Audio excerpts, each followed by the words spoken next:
আসসালামু আলাইকুম। একটা নিউজ দেখলাম, সেটা হলো বিএনপি ছেড়ে আওয়ামী লীগে জয়েন করেছে সাবেক মন্ত্রীপুত্র মুবিন ভাই। ধন্যবাদ মুবিন ভাই, ওয়েলকাম টু আওয়ার টিম। আপনি লাইভে এসে আমাদের জননেত্রী শেখ হাসিনার প্রশংসা করেছেন এবং আপনি আমাদের দলীয় কথাগুলি যেভাবে প্রেজেন্ট করেছেন সেজন্য আপনাকে অসংখ্য ধন্যবাদ। কারণ আমাদের একটা দুর্বল পয়েন্ট আছে, সেটা হলো আমাদের মাননীয় প্রধানমন্ত্রীকে এবং আমাদের বঙ্গবন্ধুকে যে ভালোবাসে কথা বলবে তাদেরকে আমরা নিজেদের ভাই বোন মনে করি। আর আপনি যে এত 1 বছর 2 মাস না 3 মাস যতদিনই হোক আপনি ওই দলের থেকে ওইটাকে রিসার্চ করে, হয়তো বা আমি শিওর না, আপনি হয়তো বা ভিক্টিমও হইতে পারেন কোনো না কোনো দিক থেকে, সেজন্য আপনি হয়তো বা সঠিক তথ্য জেনে সঠিক ডিসিশনটা নিয়েছেন আর এই মুহূর্তে। সো যেটাই হোক আপনি নিয়েছেন, যেভাবেই নিয়েছেন, আপনি ভিক্টিম হন বা না হন, তারপরও আপনাকে অসংখ্য ধন্যবাদ। আপনি আওয়ামী লীগে জয়েন করেছেন বা আপনাকে হয়তো বা ব্রেন ওয়াশ করা হয়েছিল বা এরকম বাংলাদেশের যেই ছেলেপেলেদেরকে ব্রেন ওয়াশ করে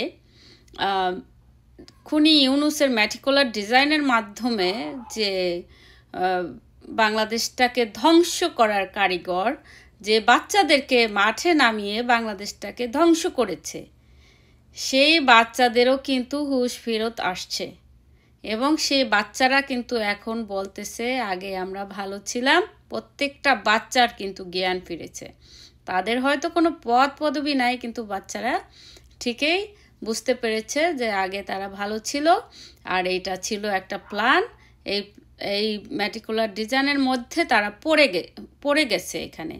এটা কিন্তু তাদের নিজস্ব কোনো চয়েস ছিল না। তারা মনে করেছিল, তাদের ভুল বোঝানো হয়েছিল, ব্রেন ওয়াশ করা হয়েছিল। তারা মনে করেছিল যে তারা চাকরি পাবে না যতই পড়ালেখা করুক। কিন্তু যখন দেখতে পেল না, এটা না তো কাহিনী তো ভিন্ন কাহিনী, তো আমাদের নেত্রীকে নামিয়ে দেওয়ার জন্য ওরা প্রটেস্টটা করেছিল এবং ওদের প্ল্যানটাই ছিল বাংলাদেশটাকে ধ্বংস করার জন্য। শুধু কিন্তু নেত্রীকে নামিয়ে দেওয়ার জন্য না, পুরা বাংলাদেশটাকে ধ্বংস করা ছিল ওদের প্রধান উদ্দেশ্য। আর সেটা খুনি ইউনুস ইতিমধ্যে সফল হয়েছে। প্রত্যেকটা কলকারখানায় আগুন লাগিয়ে, প্রত্যেকটা জায়গায় আগুন লাগিয়ে সে কিন্তু তার সফলতা অর্জন করেছে। যতই সে ঝাড়ুর বাড়ি খাক, বিদেশে গিয়ে জুতার বাড়ি খাক, তারপরও কিন্তু সে 100-200 মানুষ নিয়ে যে ট্রাভেল করা লাক্সারিয়াস ওয়ে, কিন্তু চারটিখানি কথা না। বাংলাদেশের সম্পদ নষ্ট করে, এটা কিন্তু চারটিখানি কথা না। তারপরেও কিন্তু সে তার ওয়েতে সে সাকসেস।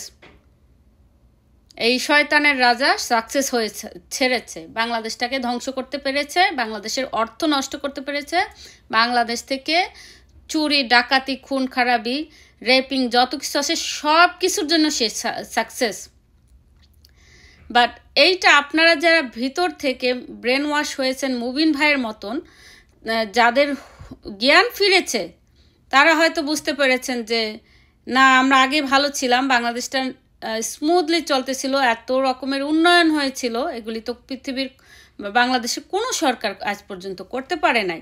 যখন এটা বুঝতে পারছেন তখন হয়তো বা মুবিন ভাই চলে আসছে, মুবিন ভাইয়ের মতন অনেক মানুষই চলে আসবে ভেরি সুন। আর আমাদের নেত্রী যখন আসবে তখন এই যে রাজাকারের বাচ্চা, আর টোকাই, নাহিদ, তারপর সারজিৎ, ওদের কথাবার্তা শুনলে ওদের তো প্রত্যেক দিন যদি জুতা দিয়া সকাল থেকে বিকাল পর্যন্ত কেউ পিটায়, তারপরও কিন্তু স্বাদ মিটবে না। কারণ ওদের মুখের ভাষা এত খারাপ।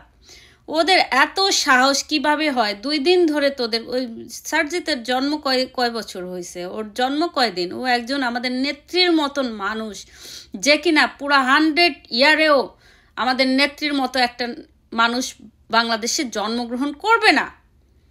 সেই নেত্রীর মতন মানুষের সম্বন্ধে সে কটু বাক্য ইউজ করে এই সারজিতের মতন মানুষ, টোকাই ছেলে, যে কিনা রাস্তায় পড়েছিল।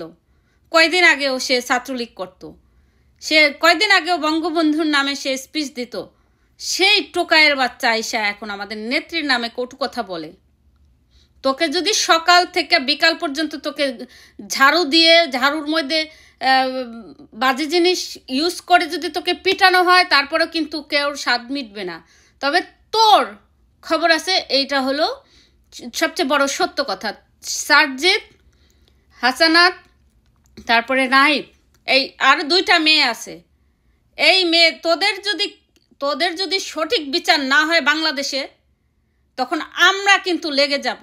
আমাদের নেত্রী যখন আসবে, আমরা চাই তোদের সঠিক বিচার হোক। তোদের বিচার না হওয়া পর্যন্ত আমাদের শান্তি হবে না। টোকাইয়ের বাচ্চাগুলি কত বড় বড় বড় বড় কথা বলে এখানে বসে।